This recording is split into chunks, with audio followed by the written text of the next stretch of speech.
Okay class, good afternoon. So let's continue.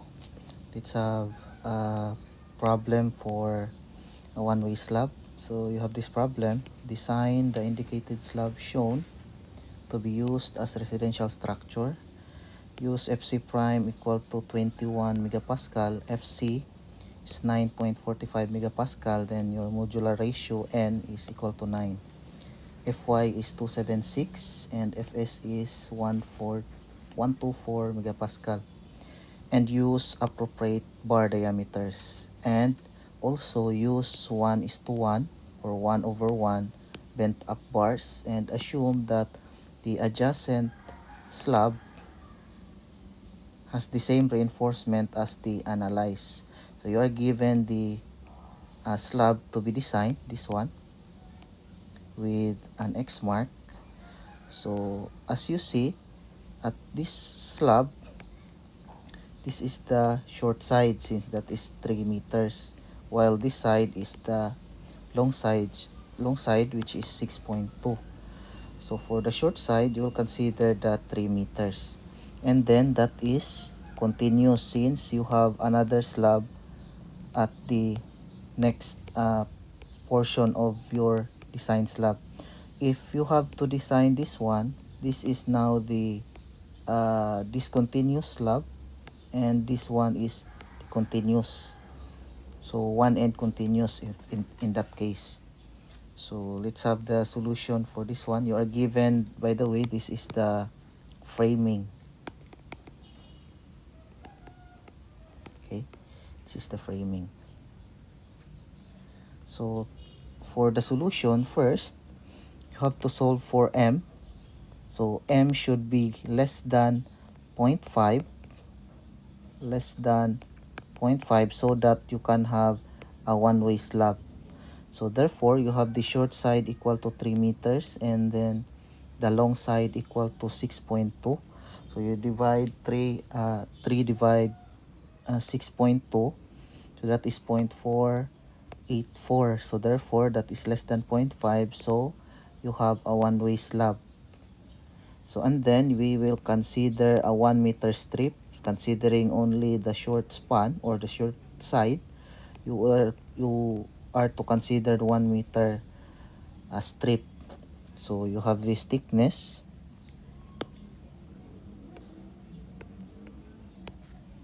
and then you have this D, and then half the diameter of the reinforcing bars, and then the cover of 20. So to solve for the slab thickness, you can use this one or you can use the whole formula. It's up to you what formula to solve for the slab thickness to be used. Okay, so in my case, I will use this formula, or the other one, that is this one, both end continuous. Okay, so we'll use this one for both end continuous, where our Fy is equivalent to Fy is 276. If that is 414, so this formula will be eliminated, no? So that you can have just the L over 28. Okay, but our Fy is 276, so we'll use this one.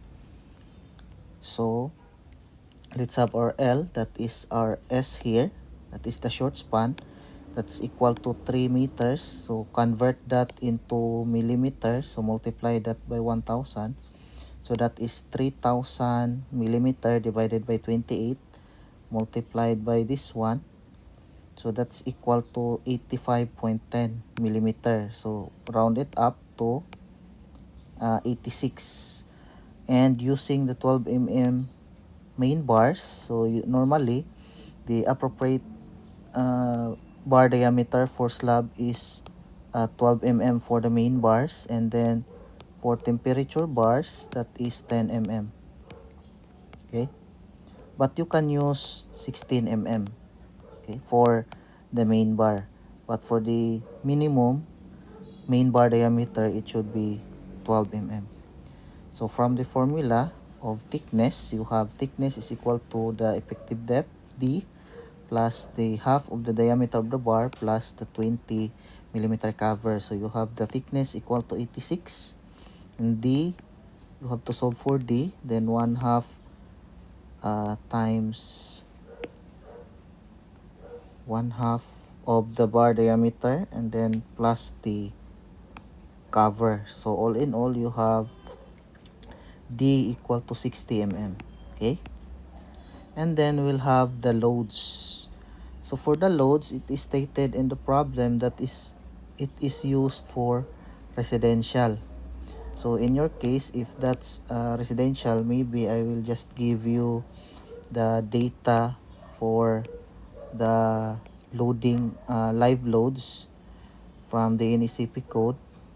So if it's for residential, that is 1.9.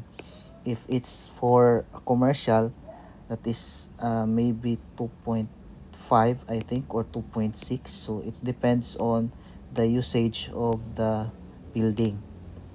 Okay, so in your case, that is residential, so you are given an I, or that is the live load of 1.9 kilopascal. So to solve for the live load, you have the weight of the live load is equivalent to I, which is 1.9 multiplied by 1 is in meter, no? This is kilopascal, so kilopascal is in kilonewton per meter squared. So this is kilopascal. Okay, and then B is the 1 meter strip in meters, so therefore you cancel that one. So that is now in kilonewton per meter, 1.9. And then to solve for the dead load, you are given the concrete density, the unit weight of concrete, that is equivalent to 23.54 kilonewton per cubic meter. So you will multiply that by the area of the slab considered. So you have the area of the slab, so you have this, the thickness, which is 86 millimeter, and then the 1 meter strip, or that is 1000 millimeter. Okay, so this one for meter, that is 0.086 meter. So to solve for the dead load, you have the unit weight of concrete multiplied by 1 meter strip multiplied by the thickness. So therefore, cancel this one. So you have 1. You have now the weight of dead load is 2.024 kilonewton per meter. And then you have the total load, that is equivalent to the weight of dead load plus the weight of live load. So you have your W, or total load, that is 3.924. So to solve for the applied moments, so considering you have the both end continuous, so you will use these formulas for the applied moments. Sometimes this is given in the problem, sometimes you will have to solve it, but in this case this is given, or I will give you the applied moments for the slab. Okay, so to solve for the applied moments for midspan, you have this formula, WL squared over 16 for positive, and then for negative, that is for supports. It's the same with the beam class. You have positive moment, that is for the midspan, and negative moments for the support. Okay, so for the midspan, you have the formula WL squared over 16. So you have your W, so this one, so multiplied by L, that is your short span or short side, divided by 16. So you have the applied moment equal to 2.2 kilonewton meter. Okay, since for this this unit, so that is in kilonewton per meter for the weight, and then meter squared for the length or S. So you have the cancel, so 1. So your unit now is in kilonewton meter. Okay, and then for supports, you have this formula, WL squared over 11. So you have also the units for the weight, that is in kilonewton meter, and then for the L, that is the short side, meter squared. So cancel, so that is in kilonewton meter, which is 21 kilonewton meter. Okay, so to solve for the resisting moment, we'll solve this using, or just like as we solve for the beams, we have this formula for the resisting moment for steel, and also for the resisting moment of concrete, to solve for or to check for D. To solve for D or to check your D, you are to solve for the resisting moment of concrete, that is 1/2 FC kg/BD squared, to solve for D. Okay, but our D is already solved, or you can directly solve for D, so we'll have only for the steel. Okay, so before that, to solve for the J, we'll solve first for K. So K formula is N over N plus Fs over Fc. So therefore, you have your K equal to 0.407, and then solve for J. This 1 over 1 minus K over 3. So you have your J equal to 0.864. So to solve for the resisting moment of steel, so for midspan, we'll have to use for the applied moment for the midspan, which is midspan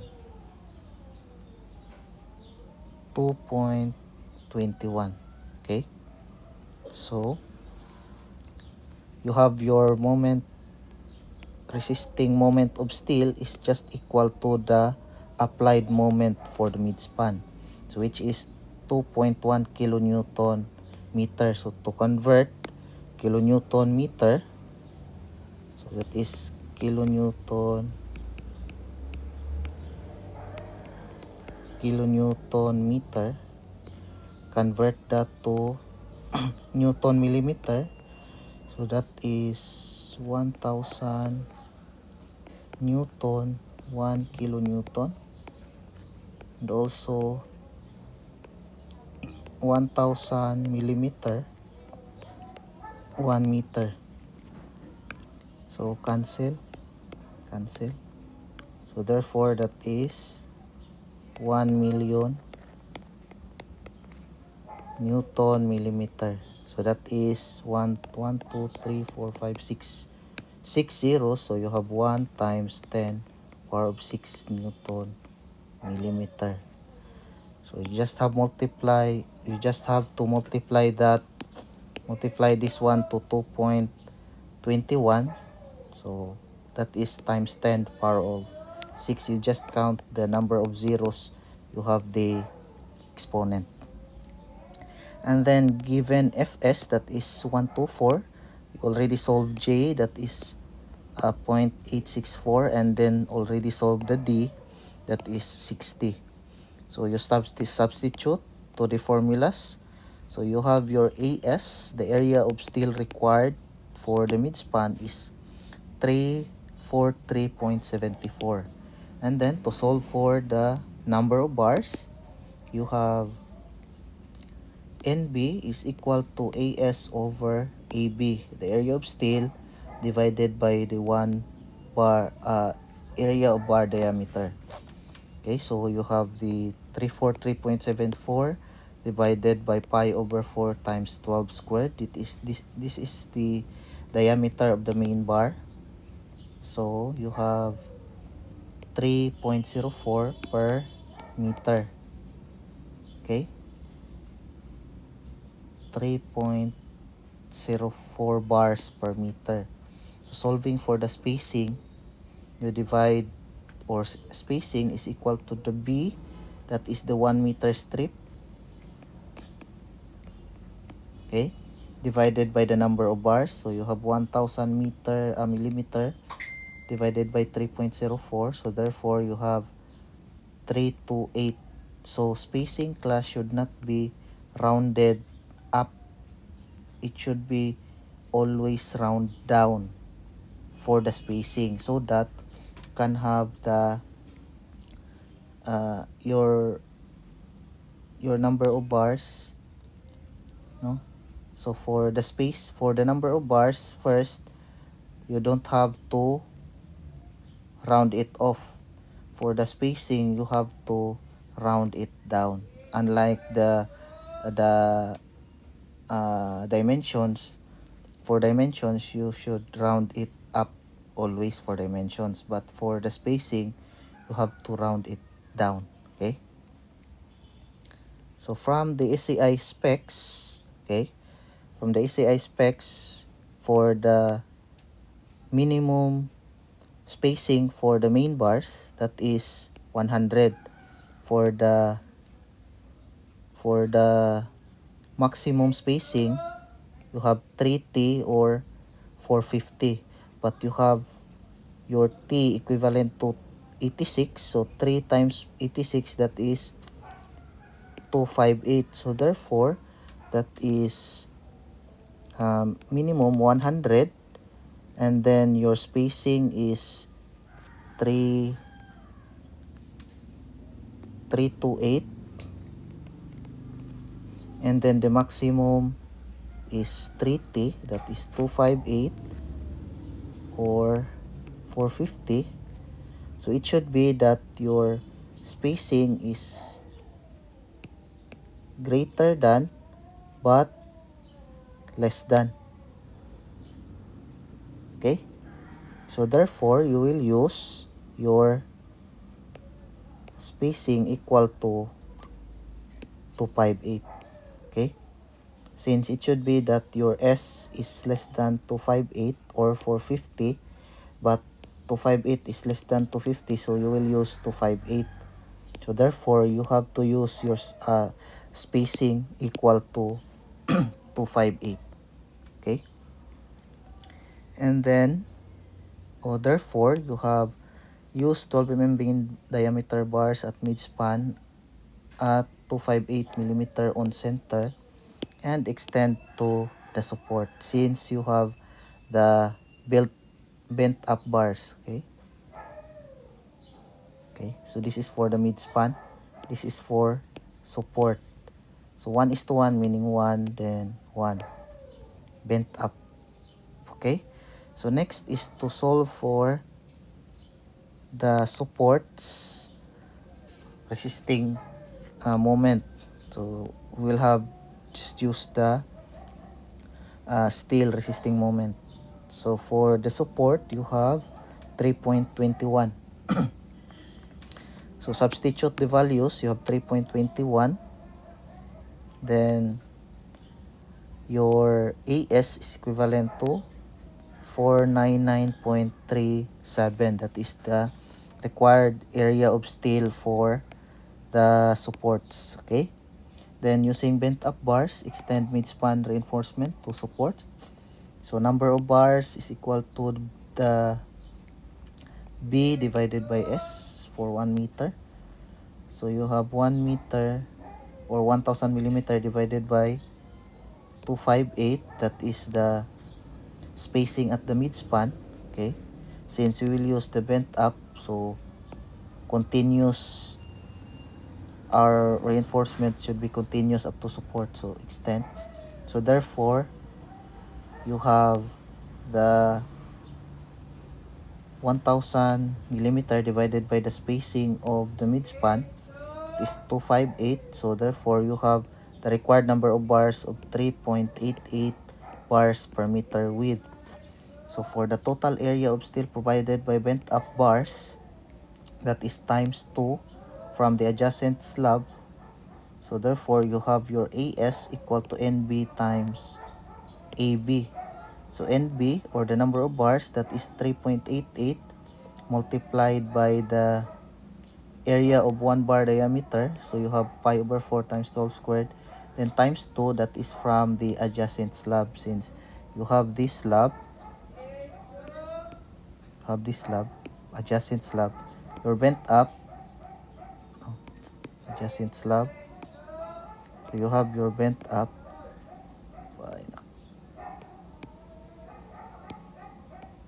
So bent up bars, continuous.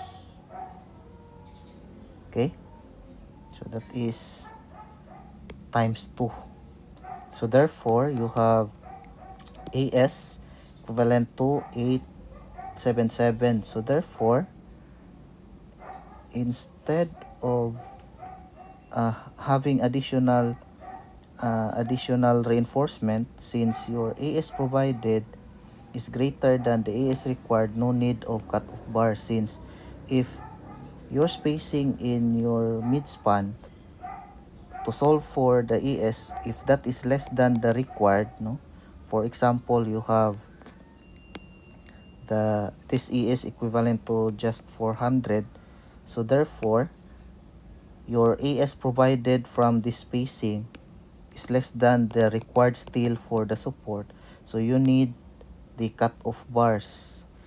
So if you need cut-off bars, you will solve the number of bars for the cut-off bars, okay, and then you solve for the spacing. Okay, so for example, this one, you have just an provided area of steel using this spacing. So for the AS required, you have 99.37 area of steel exceeds. So therefore, you solve for the number of bars. You have B, no? Number of bars is equivalent to the area of steel, no? Area of steel divided by the area of bar diameter. So you have 99.37 divided by pi over 4 times 12. If that's A is provided for this spacing is less than, okay, if that is less than, so you have the number of bars maybe 1 or maybe 2, okay. So if that's the case, you need cut-off bars, at least 1 or maybe 2 cut-off bars for the support, and solve for the spacing. So S is equal to 1 over B over the NB. Okay, so that's how to solve if your A is provided the distance spacing for the midspan is less than the required AS.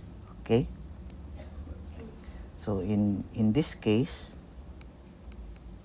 so no need to have cut-off bars.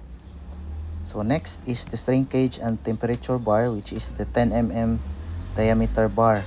Okay, so to solve for the area of steel, that is rho times the base or the 1 meter strip times the thickness. So rho usually that is 0.074276 megapascal Fy. Okay, so that is given in the previous video. So B is 1000 millimeter, T or the thickness is 86. So substitute the values. You have the area of steel for the temperature bars equal to 172. So for the number of bars, so that is NB using 10 millimeter diameter. So AST, this one, the area of steel required, divided by the 1 bar diameter. So you have 2.19 per meter width.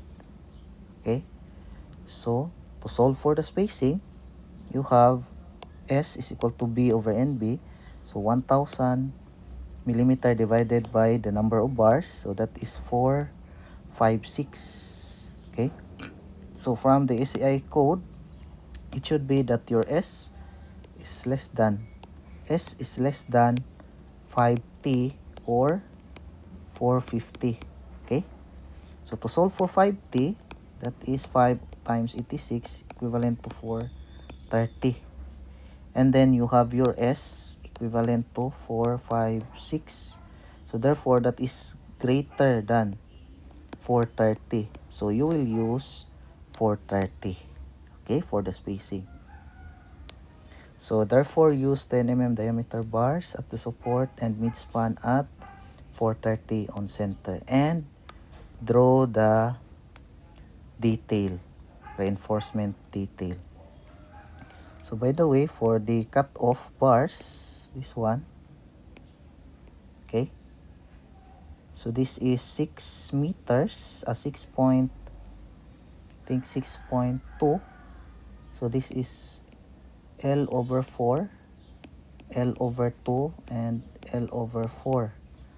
For this one, so this is S over 4, S over 2, and S over 4. So this is where the bent up bars is located, no? For the cut-off bars, for example, you are to add for the cut-off bars, so the cut-off bars is here.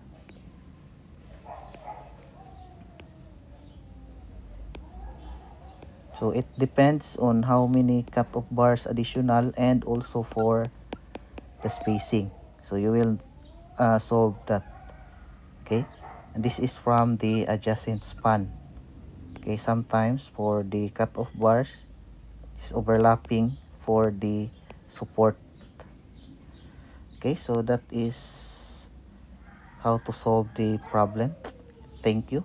So let's have another example using another problem, this one. Okay, so another problem, you are to design a one-way slab given and having a continuous span of 4 meters to carry a live load of 5 kilopascal, then use FC equal to 21, FC prime, that is FC prime, and then Fs is 137, N is 10, that is the modular ratio, and you are given an applied moment of 1 over 12, or that is WL squared over 12 at top and bottom. Okay, so you have here the slab considering the 4 meter, which is the short span, and then consider the 1 meter strip. Okay, since this is a one-way slab already given in the problem, so your S over L is less than the 0.5, since the other side of the slab is not given. So but in the problem you are given the one-way slab, so therefore that is one-way slab. If maybe the other side of this slab, this one is maybe 10, okay, this 4 divide 10, so maybe that is less than 0.5. Okay, to solve for the minimum T, so for both ends continuous, okay, so you will use T is equal to S over 28. So your S is 4, so 4,000 millimeter. So therefore, you have your T is 145. So others may round it up to 144, or maybe usually for the thickness that is rounded off for to 10 mm up, so that during construction you cannot just have the thickness just 144. So it's very difficult to measure in the slab using 144 millimeter. So just round it up to 10 millimeters. So therefore you have your thickness equivalent to 150 or 150, and check that is should, or that should be greater than 75 millimeter. Okay, so that's okay, since in this case the thickness of the slab should be greater or equal to 75. That is the minimum thickness of slab, 75. Okay, so we'll try the thickness equivalent to 150. So we'll use the 16 mm minimum, 16 mm main bars, okay, not the 12 mm diameter. So it's up to you, uh, what diameter you use for the main bar, but it should be that the slab main diameter bar should be 12 and 16 only in the design. Okay, and you have 20 mm clear cover, so T is equal to the effective depth plus the diameter of the bar divided by 2 plus the cover. So you have now D equal to 122. And then the loads, so analyzed by 1 meter strip. So your gamma of concrete is 23. Then you have the 1 meter strip, 1, then the thickness, and then the L is cancel, so no need. So you have the weight of dead load equal to 3.53. Okay, so then the weight of live load is 5 kilopascal. So you multiply that by the 1 meter strip, so therefore that is 5 kilonewton per meter. So for the total load, you have to add this one, so that is 8.53. So for the applied moment, you are given in the problem. So for this is for midspan and support. This is for midspan and support.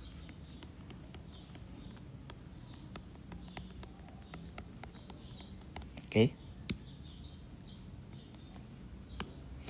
so you have the applied moment equal to 1 over 12 times W times L squared. So you have your moment total load, so that is W, or 8.54 times 4 squared divided by 12. So therefore you have 11.37 kilonewton meter. So you are to solve for D, or recompute your D, this one. So to recompute, you are to have the formula for the resisting moment of concrete. So resisting moment of concrete, that is 1/2 FC kg BD squared.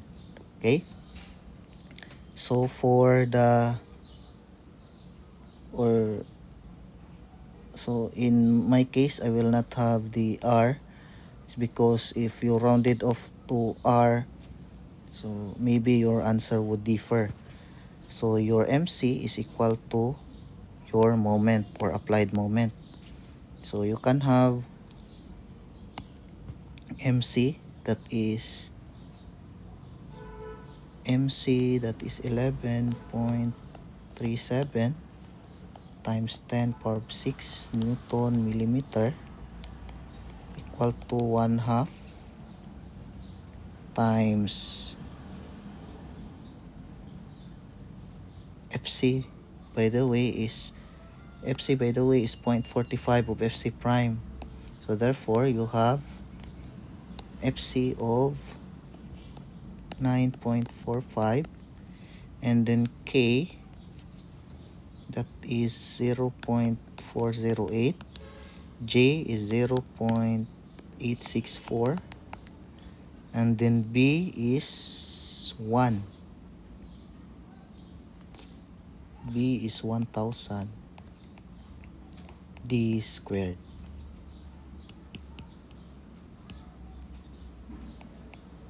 So you solve for D. Okay, so in this case you have the resistance coefficient factor for R, that is 1/2 FC kg. Okay, that's normally just the formula, or you can use this whole formula, so that for the R, you don't have to round it off. So you use the whole formula to solve for D. So now your D is equivalent to 83 millimeter. So that is less than your D. So in design, you will use the bigger dimension. So therefore, use D equal to 122. So we already solve this D in solving that using thickness. Okay, so using the moment resisting for slab, for concrete, so we'll have the D equal to 0.83. So using the thickness formula, you have your D equal to 122. So whichever is the bigger value for dimension, it should be used. Okay, so D equal to 122 is should be used. Okay, and your thickness is 150. If this is greater, maybe that is 125. So therefore, your T now is equal to D plus diameter over 2 plus cover. So therefore, you have D of 125 plus 8 plus 20. So your T is 153, okay, millimeter. So round it up to 160. So if in that case your D is greater than the previous D solved using the thickness of the slab. Okay, so for the steel reinforcement, you have MS equal to ASF SGD to solve for the area of steel. So for the reinforcement, for midspan and support, it's the same 1 over 12 times WL squared. So for steel reinforcement, this is for midspan and support. So therefore, you have your area of steel equal to 788. Okay, so using 16 mm diameter bar, the spacing is 250. So okay, spacing is 250, but when you solve spacing, you round it off to a multiple of 10 mm down. So as what I have said earlier, so for the spacing, it should be round down. For the thickness or for the dimensions, it should be rounded up. Okay, so for the spacing, you solve it and that is 255. So round it off to multiple of 10 down. Okay, so you have spacing equal to 250 instead of 255. So from the spacing SAI specs, for the main bars, it should be 100 millimeter less. The spacing should be greater than 100 millimeter but less than 3T or 450. While your 3T is equivalent to 450, so therefore, you will use the 250. Okay? Since based from the ACI, it should be that your S is less than your 3T.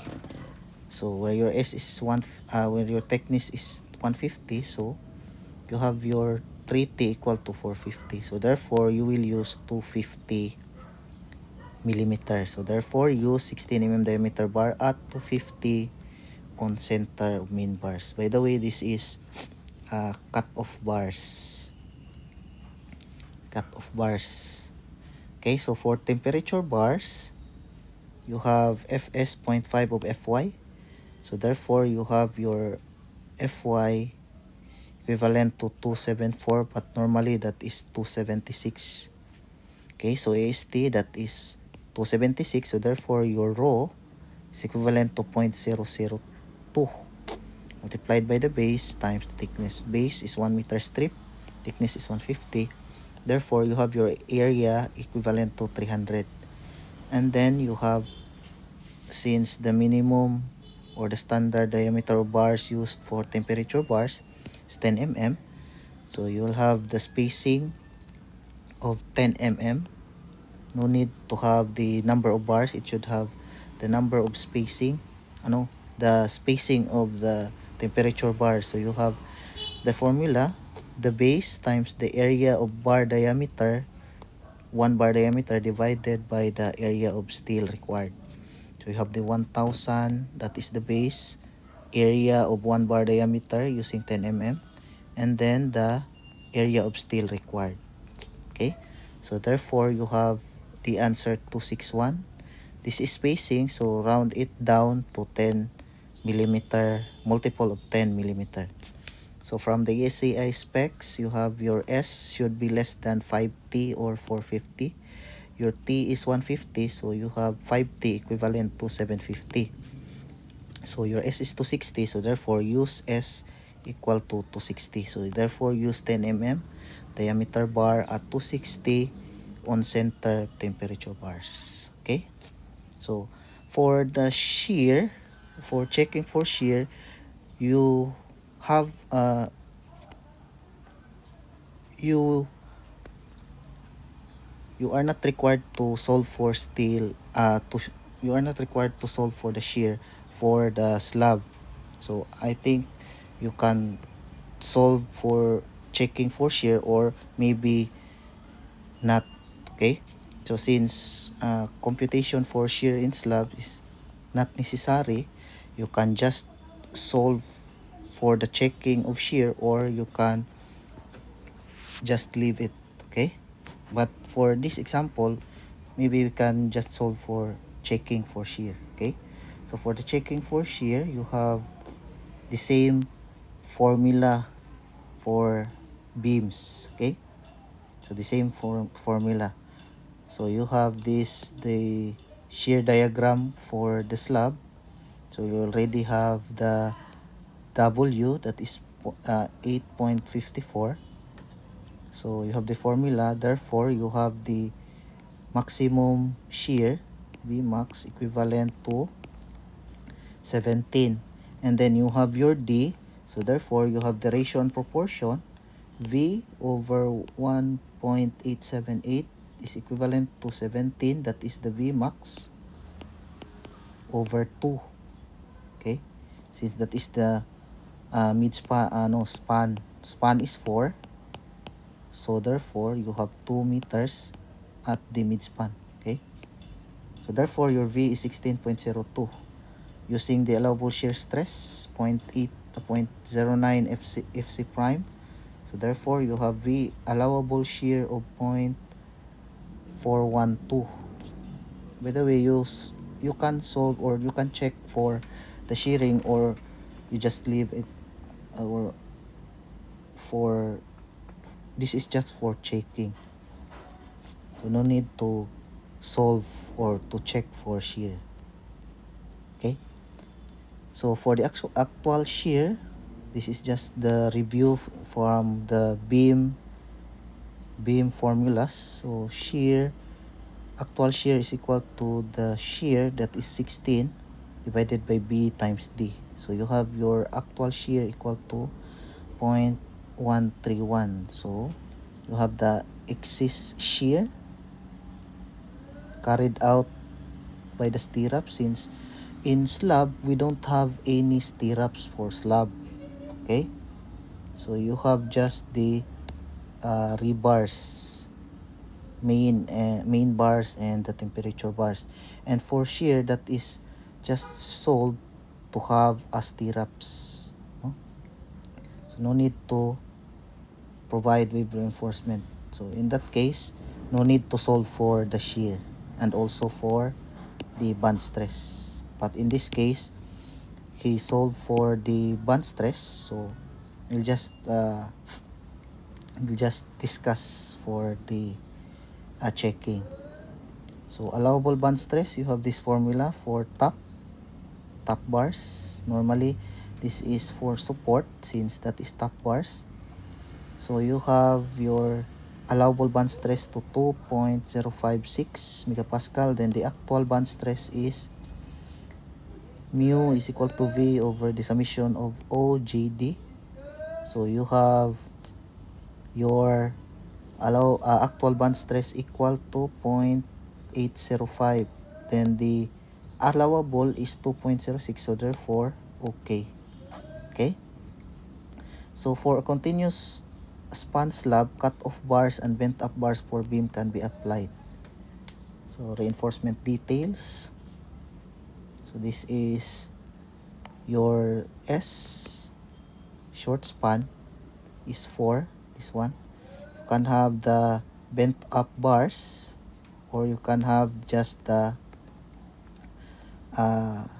cut off bars or the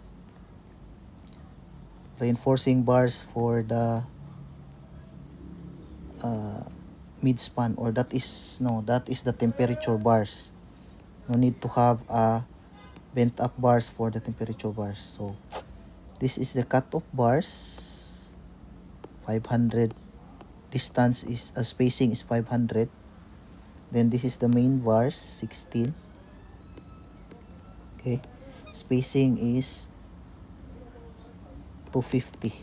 Okay, this is what I have said earlier. The distance for the cut off and bent up, that is S over 4, S over 2, and S over 4. Same as with the long span, is L over 4, L over 2, and L over 4.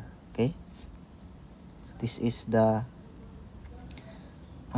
slab detail. Okay, for the reinforcement.